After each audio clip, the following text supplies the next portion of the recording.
Now that takes us on to the digital impact. And many people talk to me. They say, you're a futurist, surely you believe in the paperless office.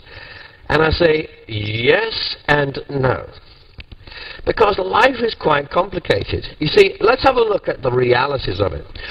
You know, The Economist recently suggested, they suggested that the only paper product in future that might survive some kind of technological attack would be Kleenex paper, the stuff you use to wipe your bottom in space or to blow your nose. And they suggested that everything else, well, you know, we find some digital replacement. I'm not so sure. I'm sure you'll be relieved that I say that. Because the future is not created by fantastical technological predictions. The future, my friends, is controlled by another word, which I'll come to. In fact, perhaps the most important word that will drive your future, perhaps. It's certainly one of the most important words. Let me tell you a story. I was in New York the other day, and I was staying in a hotel which had 4,322 stories and only one lift. And, you know, I arrived there, I was at the lift, and there was a crowd, it could have been you, and we were all standing there looking at our watches. I was late, I confess.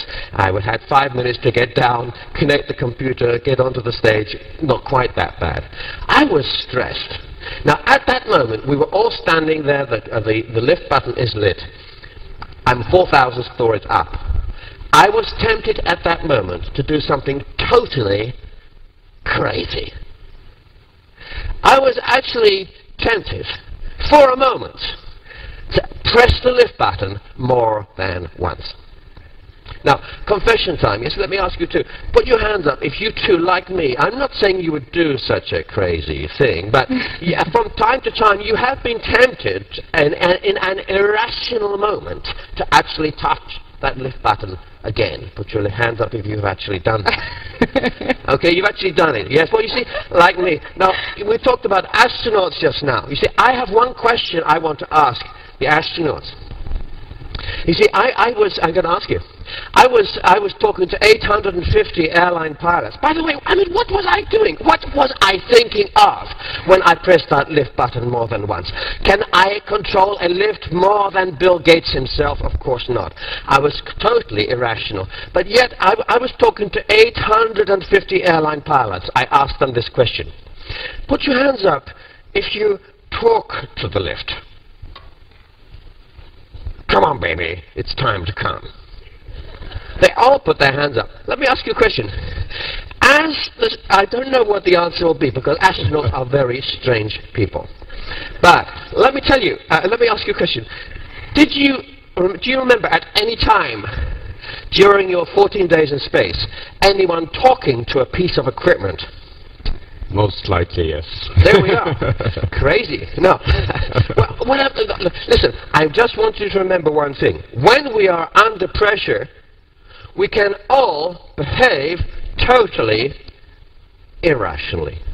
And my friends, if you look at the future of oil price right now, if you look at the subprime crisis, if you look at the reaction there was to the SARS outbreak, which only killed 862 people, you find irrational forces at work.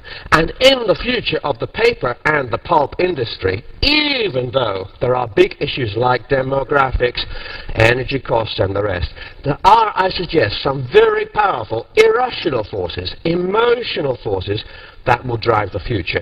And the future will be influenced by these emotions. And what are they? Well, just to say, that's why we need to be careful about market research.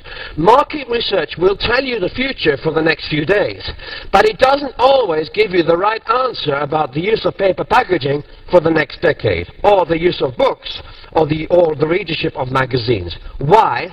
Because emotions change faster than people think. And people have an emotional reaction to paper. That is one of the reasons why paper has survived in the paperless office. And I'll come back to that.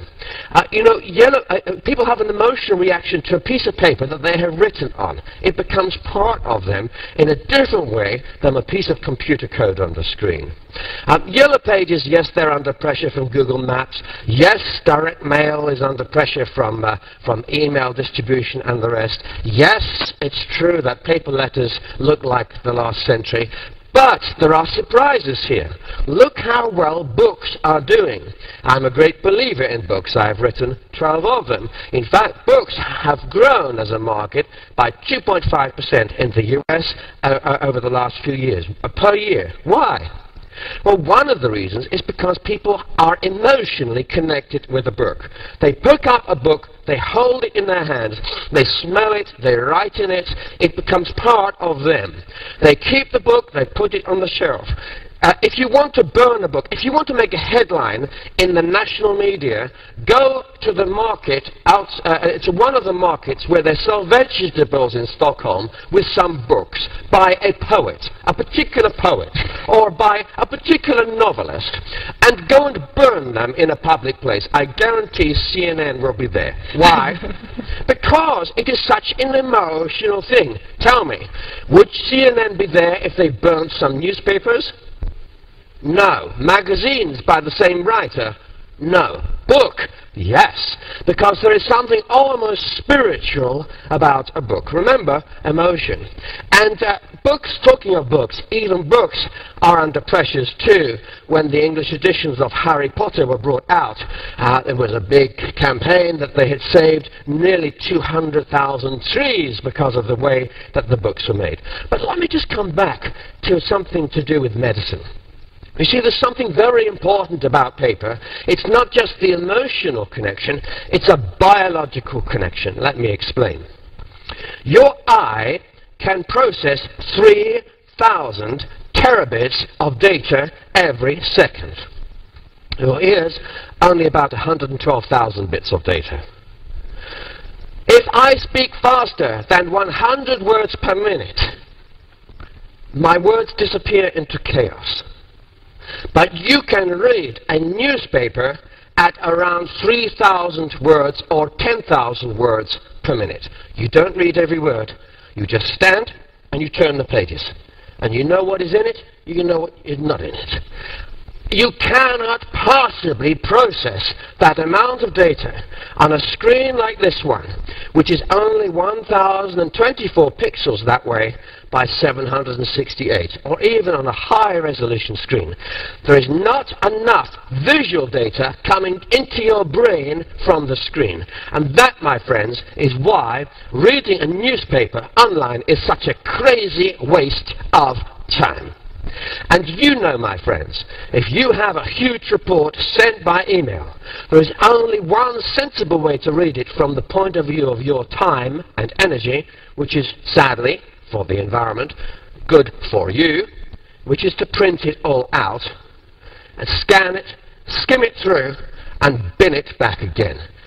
Now, it may not be very sound from the environmental point of view, but from your brain point of view, it's the quickest way to get that data in. And that, my friends, is the reason why color brochures, direct mails, will win, continue to win when they're well done.